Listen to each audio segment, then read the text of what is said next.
పొలంలో విత్తనాలు విత్తటానికి వెళ్ళాడు. పిడికేడు విత్తనాలు తీసుకొని విత్తనం విత్తుతున్నాడు. ప్రతి విత్తనానికి నీళ్లు కాదు, తన కన్నీటి చుక్కలు చేర్చాడు. అందరూ విత్తనాలు వేసినప్పుడు నీళ్లు పోస్తారు, కానీ ఈ భక్తుడు ఏం పోసాడో తెలుసా?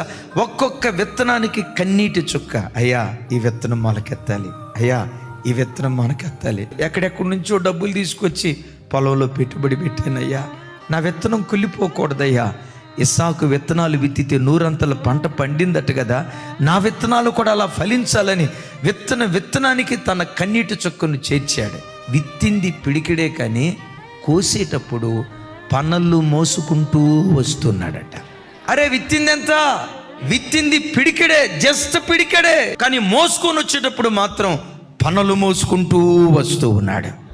ఎందుకు పనలు మోసుకుంటూ వచ్చాడో తెలుసా? ప్రార్థన ప్రయాసానికి మించిన ప్రతిఫలం నీకు అనుగ్రహిస్తుంది.